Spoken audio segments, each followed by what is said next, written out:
What's going on, guys? Well, as you can see, I'm here in the truck, and a few guys might remember that we'd had some extensive rear end work done on this truck here before we left. Well, actually right after we got the truck, a couple times now. Well, anyway, we've got another problem with the Ford. We got another seal leaking in the rear end back here, and we're going to go into this little shop right here, Family Auto Repair, here in Greenfield, Indiana, and see what they can get. See if they can get this taken care of for us. They know we're coming, so they try to squeeze us in and get it done. So we're gonna walk in here and hopefully we can get it done so we can get out of Indiana. So here we go. Well, there she goes. He's taking her around to get her in the shop. They just took the truck back to do their evaluation and try to get the exactly 100% what they need to get the repairs made. Looks just like the rear axle seal to me, but we ain't gonna know until we get the duals off and take a look and make sure that there's not a wheel bearing or anything else bad, which, you know, that's something that could happen. A little bit of dirt or something little didn't get put back in there as cleanly as it should have been. That's something that could have caused it as well.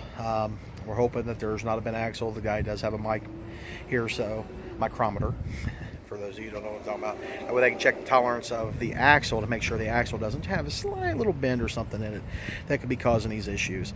So hopefully, once they get it all apart, pull the axle out, they mic it, and all that stuff right there, we should be able to figure out, one, that we don't have a bent axle, which we're hoping for the don't have a bent axle thing. And number two is get this seal fixed, blow out the vent tube, which that could have been something that didn't get completely blowed out when we were originally working on it before.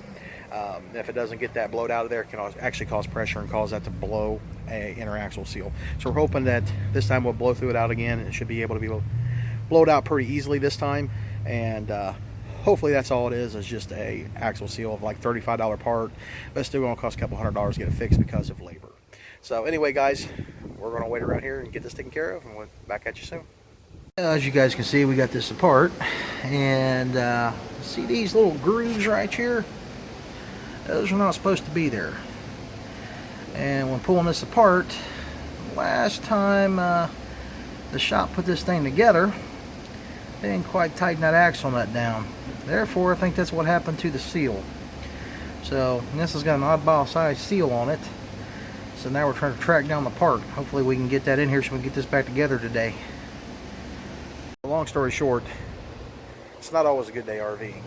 You have problems like this. And sometimes you have problems like this more often than others. And in true Bowling fashion, we have the oddball problems. So I'm not quite sure what we did to deserve this, but seems to be the kind of stupid problems we end up encountering is little dumb piddly stuff.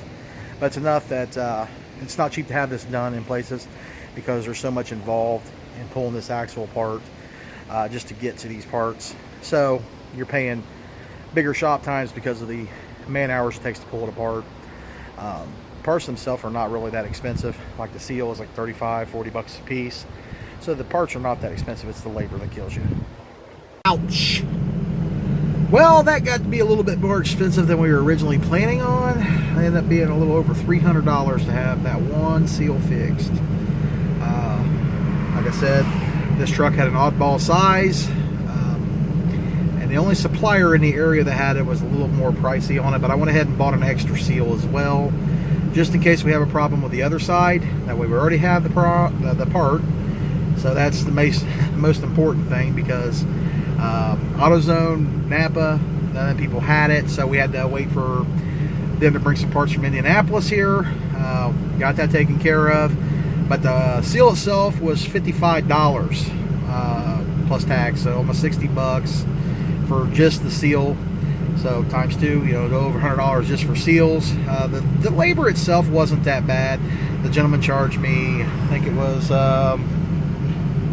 his labor was $103. The rest of it was in parts. So therefore, you know, take the good with the bad. But make sure you come over and see Dean and Peggy at Family Auto Repair if you're ever in Greenfield, Indiana, and you need some repairs. Very honest, very nice shop, very nice people here.